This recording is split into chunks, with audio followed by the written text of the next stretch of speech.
3, 2, 1, jadi podcast. Oke. Jadi di sini ada kami, ada nama saya Geraldo, Nama saya Diki. nama saya Yuan. Di sini kami bersama Pak Anugrah Kusumo Pamosaji atau bisa dikenal dengan Pak Nugi. Nah, Pak Nugi ini merupakan dosen FTI UAJ. Wis. Termasuk dosen sepuh ya. Iya. Jadi tahun berapa sekarang? Masih kakak ya? Masih kakak. Oke. Mungkin waduh coba pasang Oke, lanjut. Oke. Mungkin kayak kan dosen FTI ya Pak. Itu perjalanannya kira-kira gimana itu Pak? Mulai dari S1 gitu Pak.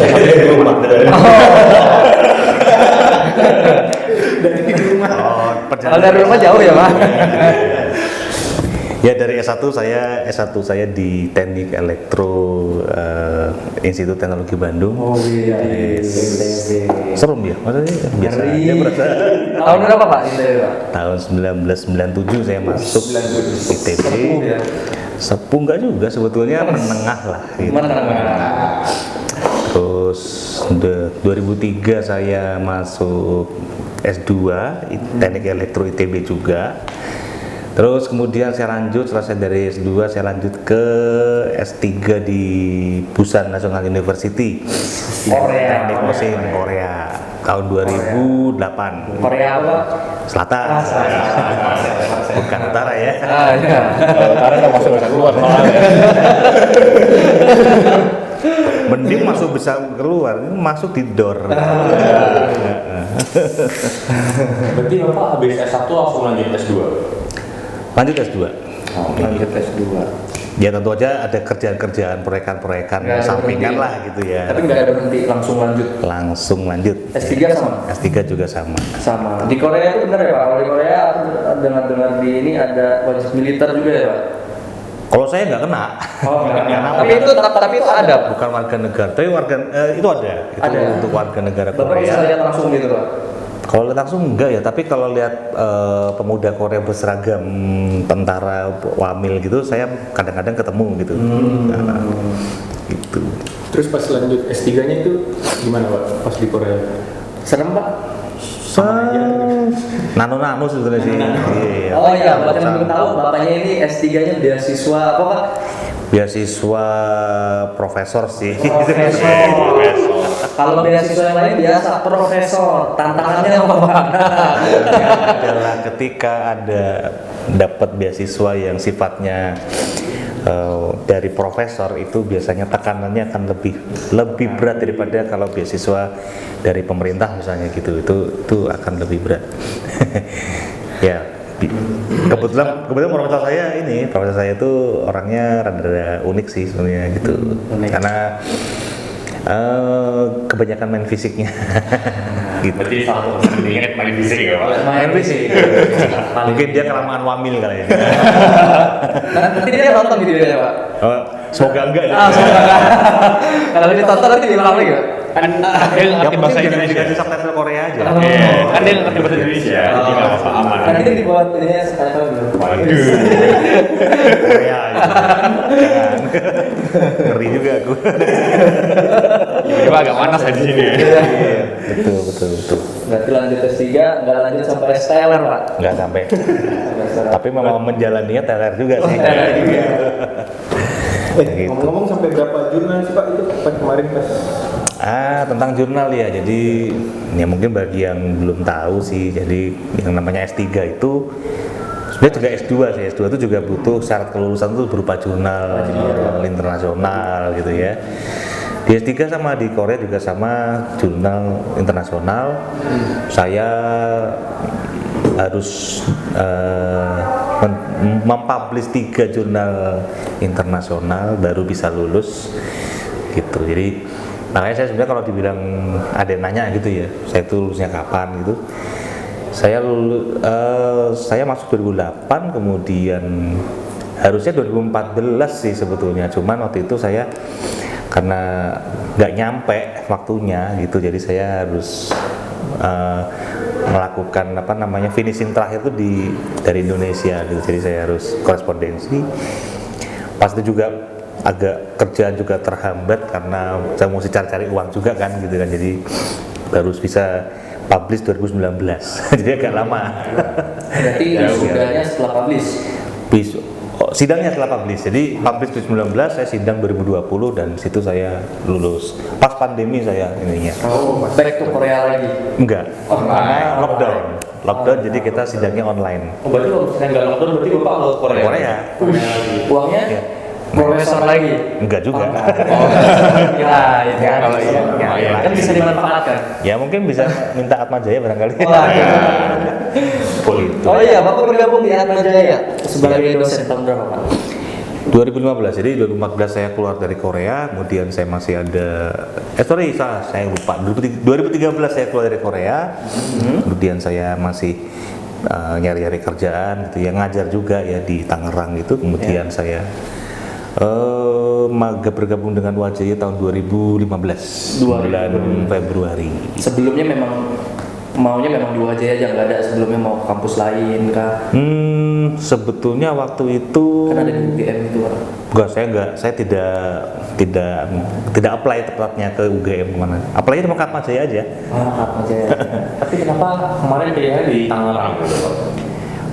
Ya karena masalahnya aja, masalah kesempatan aja sih sebenarnya. Kesempatan. Pas ada kesempatannya dapat kerjaan ya sudah.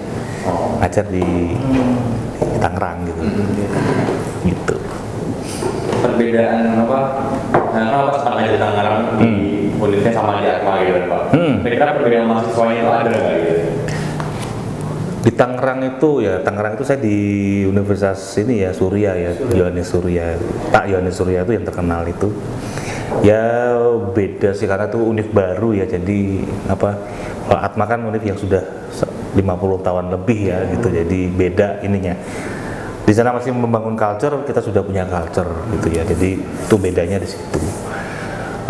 Kalau masalah kualitas sih sebetulnya nggak bisa dibandingkan karena sana visinya beda dan cara berpikirnya beda, di Atma juga cara berpikirnya beda. Berarti semua kampus juga pada dasarnya berkualitas. Pada dasarnya semua kampus itu punya cara berpikirnya masing-masing, cuman ini kan karena persaingan ya, pasti kan ada yang plus ada yang minus ya. Jadi kalau menurut saya sih ya mau gimana kira saya di Atma ya saya harus bilang bahwa Atma harus lebih bagus. Meskipun sekarang belum bagus secara peringkat ya, mungkin kita harus ngejar, tapi ya secara profesional ya salah satu tugas saya ya membawa Atma untuk naik gitu loh. Atma sekarang peringkat berapa, Pak? Kalau di swasta? Lupa saya. Lupa ya, Pak? Tapi kalau di Jogja sih sebenarnya masih termasuk yang Paling bagus. swasta yang paling bagus ya mungkin ya. Itu. Masih tinggi ya, Kenapa? masih 10 besar. Saya kira masih 10 besar dan sebetulnya masih banyak yang bisa ditingkatkan sih sebetulnya gitu. Bahkan saya sendiri secara pribadi kan karena saya udah lihat Korea seperti apa dan saya pikir saya kepengen membawa itu ke Atma Jaya kan gitu. Jadi istilahnya apa ya? Istilahnya itu masa sih kita nggak bisa kayak sana gitu. Ini itu aja. Jadi ya itu perlu banyak ini sih, perlu banyak persiapan, perlu banyak apa sih? Mahasiswanya juga ya harus. Mentalitasnya. Nah, itu mentalitasnya yang harus dibentuk sih sebetulnya. Gimana mental mahasiswa sekarang, Pak? Kan beda dengan mahasiswa zaman dulu. Mahasiswa zaman dulu kan ditendang, diapakan semua nggak ada masalah. Sekarang langsung dibilang pembulian. Tapi Terus kalau lapor saya gini, kalau ditendang di Korea itu sebetulnya masalahnya begini. Bapak dulu pernah ditendang, Pak? Oh iya pernah. Pas kapan itu, Pak? Nah di Korea itu kan, di Korea. Kalau di Indonesia saya nggak boleh tendang. Tapi di Korea itu memang gaya profesornya sih sebetulnya. Jadi buat anda yang kepengen ke Korea, mungkin saya pikir jangan terlalu takut dulu dengan cerita saya karena profesor saya ini memang agak unik sih gitu. Jadi di Korea kan intinya saya tuh ketika saya studi di Korea saya harus menghasilkan sesuatu hasil penelitian dan saya harus submit jurnal paper conference ke jurnal gitu kan. Nah, sementara itu profesor saya adalah orang yang nuntut gitu ya, karena kan saya dibiayai dengan dananya beliau kan, dana riset beliau sehingga kita lebih tertekan lagi sebetulnya karena kita harus menghasilkan sesuatu gitu ya. Jadi ketika itu apa namanya? Saya itu kan nggak pintar bikin jurnal di awal-awal. Terpaksa ya, Pak? Terpaksa, jadi ya karena dia nuntutnya begitu kan saya harus bikin jurnal dong gitu. Udah ngambil beasiswanya juga ya, Pak? Udah kerja berapa bulan di situ. Disitulah, Nah, saya kan harus profesional pasti akan ya. nanya kan hasilnya mana gitu. Nah, dan saya belum punya hasil, kemudian dimarahin, ditendang, biasa sih gitu.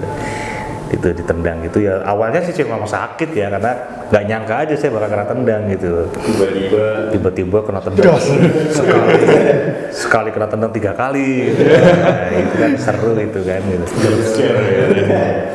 Cuman saya kan waktu itu berpikir ditendang begini apa saya kuat gitu kan.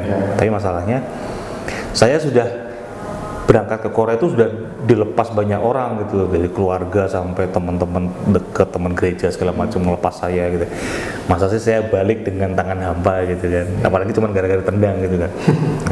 Ya udah, jadi akhirnya saya mikirnya ya udah, pilihan saya nggak ada lagi, maju terus lah gitu. Iya, go forward aja udah gitu. Ditendangnya ya udah, biar yang penting saya nggak balik dengan tangan hampa aja gitu. Iya kan. Berarti ambil positifnya aja ya. Ya harus berpikir positif lah, kalau kayak gitu susah kalau kita mikirnya kita apa ya, mikirnya kayak galau-galau atau apa. Jadi kan ada banyak yang buat jurnal gitu kan. Kira-kira apa gitu tips and trik untuk nulis jurnal gitu. Kan kita mahasiswa kan pasti harus ada dasarnya gitu. Ya, Harus baca lah. Ya. Baca sekarang, Pak. Saya dapat nasihat dari satu profesor dari Singapura, temennya prof saya, itu bilangnya gini sih, kalau Anda mau buat jurnal itu Anda harus melakukan yang namanya exhaustive search. Jadi itu yang namanya kita nyari-nyari jurnal yang sebelumnya gitu ya, semua materi yang nanti berkaitan dengan penelitian kita itu kita cariin semua, downloadin dan kita harus baca semua gitu kan. Bahkan kalau untuk level S3 katanya setahun kamu harus baca tuh 200 paper. Waduh. Untuk level S3 Baca dan review juga, Pak. baca review dan kita sebenarnya kenapa kita harus baca sebanyak itu, karena kita harus mencari lubang di penelitian itu yang orang itu kebanyakan belum, malah kelewatan, nggak ngebahas itu, atau ada isu-isu yang sebetulnya bisa ditemukan dari situ gitu kan, dan orang nggak tahu gitu loh, dan tapi kita nemu gitu, maka kita mesti baca yang banyak. Nah kemudian habis itu lakukan penelitian, kemudian ketika menulis ya diusahakan, katanya kalau nulis paper tuh jangan lebih dari 2 bulan. Bosen soalnya, nanti bosen gitu. Itu kata prof dari Singapura. Udah berapa jurnal sekarang, Pak? Sekarang jurnal saya kalau lihat dari Scopus sih 27 ya. Scopus 27. Starting 2010 sampai sekarang berarti udah 14 tahun ya berarti ya. Iya. 27 paper. Tapi itu nggak banyak sih sebetulnya. Satu paper aja lah. Iya, itu nggak banyak sih. Itu kebanyakannya dibikin pas S2 atau? S2 saya nggak bikin paper malah. Oh, S3 ya, Pak? S3. Di S3 itulah saya bener-bener Menyenangi. digojlok buat jadi, itu digojlok istilahnya, digojlok itu kayak di tempat dipus dipaksa dikejar Rodi lah gitu kan. Nah itu untuk bikin paper. Bahkan tahun 2000 berapa ya, 2011 apa 2011 kalau nggak salah itu saya bisa punya 5 paper conference. Sampai dia kayak Pak bosan buat paper gitu. Iya, nggak bisa gitu, maksudnya ya kita mau nggak mau kita harus bikin gitu. Jadi kadang-kadang gini, profesor tuh kadang-kadang karena dia mesti ngabisin duit riset toh, dan itu dia lihat, ada conference di sana, ada society saya yang di sana, ya udah saya mau bikin paper, saya dipanggil kan sama profesornya, kamu bikin paper kesini ya oke, siap gitu. Jadi paper-paper saya itu cuma sekedar tiket masuk kita biar bisa kenalan sama society-nya prof saya gitu. Itu kan jurnal saat Bapak S3 ya, Pak? Itu saat S3. Saat S3. Kalau jadi dosen juga wajib juga ya Pak jujur. Oh, jadi dosen wajib. Wajib riset juga. Wajib riset. Karena di Tridharma kan ya. Di Tridharma itu kan salah satunya kan penelitian. Nah, di situ saya lebih suka ke penelitian sih sebetulnya, dan ya harus bikin paper gitu. Cuman saya akuin untuk bikin paper di Indonesia itu agak sulit. Karena saya kebanyakan kerjaan administratif dan sebagainya itu kan, mana saya jadi ketua tim penalaran misalnya gitu kan, itu kan juga bikin waktu saya tersita ke sana gitu kan. Padahal seperti kata Profesor Singapura tadi gitu kan, exhaustive search ya kan, kalau bisa setahun itu bisa 200 paper. Ya bagaimana mungkin itu bisa terjadi kalau saya ada kerjaan ini, itu administrasi itu gitu kan. Berarti ada batasnya juga ya. Ada batasnya juga gitu loh. Ya, tapi ya memang harus wajib, kalau enggak ya kita enggak naik ini kan, naik pangkat lah istilahnya gitu kan. Oh, itu salah satu syaratnya juga ya. Memang syaratnya salah satunya adalah itu, dan poinnya gede kalau bisa. Ngomong-ngomong soal mahasiswa dan dosen Pak, gimana Pak tanggapannya terkait mahasiswa yang kupu-kupu gitu? Kupu-kupu dalam hal yang dia datang Selesai kuliah tapi pulang juga tidak males gitu. Ya. Yang tugas males. Sebetulnya kalau masalah kuliah pulang itu, kalau saya sih sebetulnya bebas aja ya gitu ya, bebas aja, tapi intinya tuh gini, dia tuh punya tujuan hidup enggak? Dia kan bisa aja kan orang kerjanya kebanyakan di rumah, tapi sebenarnya kan mungkin dia malah membuat riset tertentu atau dia membuat program tertentu, dan kemudian dia kerjasama dengan orang secara online gitu kan bisa aja begitu kan. Itu malah lebih bermanfaat daripada dia di rumah rebahan, cuman main game doang. Tapi itu bermanfaat bagi mereka. Saya pikir istirahat. Ya, beristirahat itu betul. Penting tidur penting Pak. Memang kalau istirahatnya mayoritas sepanjang waktu istirahat kan ya enggak juga sih sebetulnya kan. Memperpendek waktu. Itu 12 jam ini. Iya. Tapi itu style masing-masing mahasiswa sih. Yang penting secara mental terjaga aja sih sebetulnya. Tapi jauh banget ya, berbeda anak zaman dulu sama sekarang tuh. Waduh, jauh banget. Enggak, dulu juga orang namanya kena mental segala macam ya juga ada gitu kan. Kalau sekarang dosen-dosen zaman dulu kan juga keras-keras kan gitu kan. sekarang kena mental lapor mama, lapor papa, apa polisi lagi Pak. Jadi ingat saya waktu SMP dulu. Waktu SMP saya pernah tampar guru saya. Kenapa Pak? Ngelawan Pak? Karena ngejek guru. Oh ternyata Bapak ini kayak gini juga ya? Ada masa-masa kenangannya Pak? Ada masa-masa nakal juga. Ngejek guru ceritanya, jadi gurunya iya dibawa ke ruang guru, ditamparnya di ruang guru.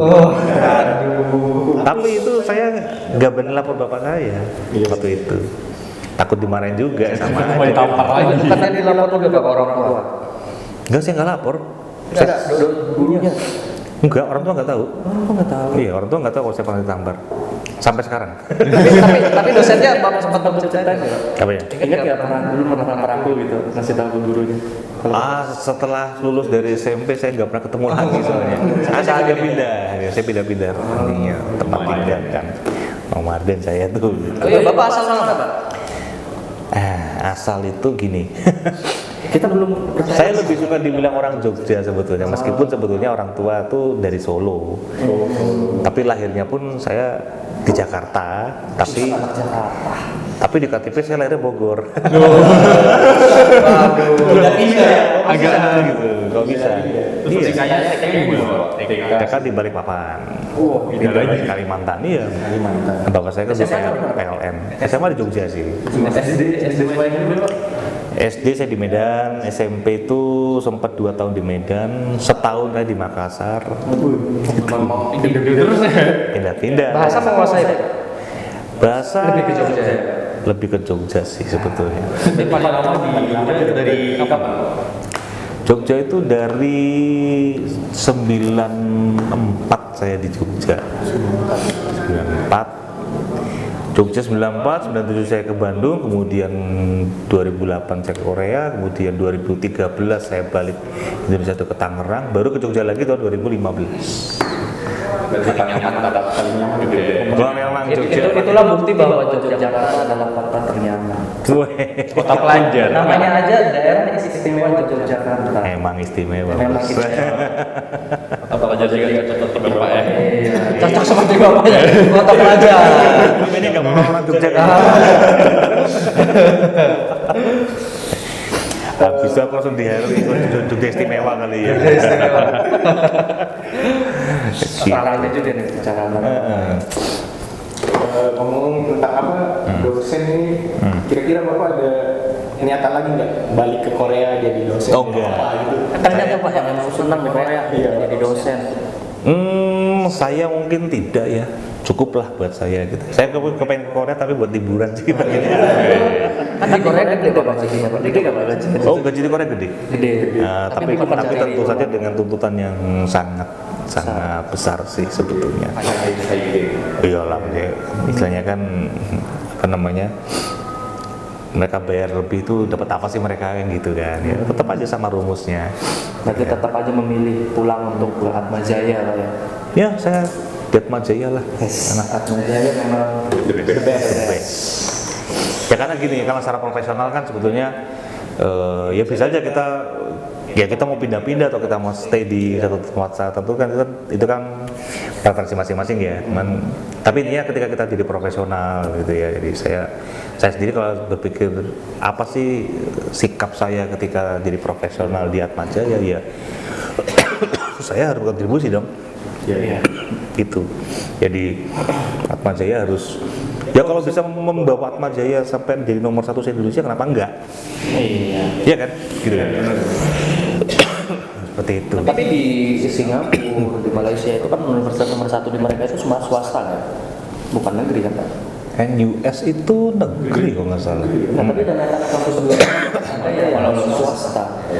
Iya, banyak. Kenapa di kita rata-rata negeri semua yang makan gitu? Kalau saya bilang itu faktor historis sih sebetulnya. Nggak semua negeri jadi inceran sebetulnya, cuman faktor historis ya kan. Seperti kalau univ negeri yang 5 besar kan udah ada dari lama gitu kan. Iya. Itu bahkan ITB itu sendiri sudah Bung Karno aja sekolah di situ. Jadi itu masalah historis aja sebetulnya kan. Universitas negeri itu kan udah lama ini kan, udah lama berdiri dan Bung Karno aja kuliah di ITB gitu kan. Jadi itu udah lama banget gitu. Ya, tapi saya pikir sih sebetulnya untuk masalah apa namanya, ya itu sebabnya karena kenapa masyarakat banyak yang lebih banyak ke negeri gitu ya. Itu memang historis aja sebenarnya. Tapi sebenarnya kita harus bisa, ya itu kan tantangan kan sebetulnya kan buat Atma Jaya juga supaya menjadi lebih baik gimana caranya kan gitu sebetulnya ya. Hidup itu penuh dengan tantangan dan harus tertantang lah gitu. Harus punya target kita itu. Harus punya target. Gitu. Ya mungkin gitu aja. Mungkin Bapak ada pesan untuk para mahasiswa nih Pak? Ya, pesan saya tuh satu Supaya aja jangan males, Pak. Iya. Pengalaman saya mengatakan bahwa kalau kita itu mempush diri kita sendiri, kita keras pada diri kita sendiri, maka kehidupan itu akan lebih mudah buat kita. Karena udah terbiasa tertekan kan, jadi kehidupan itu sebenarnya kan kayak terasa lebih enteng sebetulnya gitu. Harus membiasakan diri. Iya. Berarti Jadi kalau ada misalkan mahasiswa ada tugas banyak atau harus deadline-nya ada 3 buat besok, udah langsung aja. Masalah nilai belakangan. Masalah belakangan, yang penting mentalitasnya harus hajar semua. Karena memang kehidupan seperti itu gitu loh. Jadi ya harus membiasakan diri dengan Berarti kalau lanjut terus tekanan gitu. maupun nilainya hancur, berarti bisa aja kirim wordnya kosongan gitu, langsung kirim jawabannya. Ya tuh terserah strategi masing-masing. Strategi masing-masing. Tapi jangan pernah berpikir untuk mundur kalau saya. Karena pilihan di dalam kuliah, pilihan ada cuma satu sih, maju terus. Maju Tidak. terus. Tidak. soalnya nggak mungkin mundur ya. Iya. Kalau mundur ya nanti akan banyak efek nggak bagusnya kalau Anda mundur. Ini maju aja udah. Gitu. Intinya kita harus lebih keras lah dari Lebih keras gitu. dari dunia. Biar dunia itu Jangan minta dikasihani oleh dunia ini. iya. Gitu. Kamu harus bekerja dengan keras, harus nge-push dirimu dengan keras otomatis tuh dunia seakan-akan mengasihani dirimu sendiri gitu. Jadi seakan-akan memberikan kamu kemudahan. Iya, betul. Kemudahan karena kamu udah nge-push dirimu dengan sebatas-batas maksimal limitmu gitu. Ya, sekarang kan juga udah lengkap ya Pak, ada AI.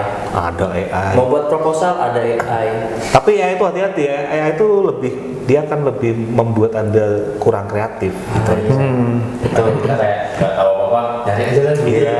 Membuat kita Membuat kita gampang menyerah kalau itu sih makanya. Dibuat manja ya Pak. Iya, betul. Makanya jangan sampai gitu, jangan sampai Anda karena tujuannya fasilitas itu akan menumbuhkan kreativitas. Nah, itu dia. Kreativitas. Itu sih pesan saya. Pesannya gitu ya. Gitu ya. Mungkin segitu dulu untuk pembahasan kita yang kali ini. Mungkin di part selanjutnya kita akan lanjutkan kalau ada tugas lagi ya. Oke. Sekian dari podcast kami tim Jadi podcast. Jadi podcast bersama Bapak. Adogi. Dadah. Semoga Bapak suka. Bye. Semangat baterai habis.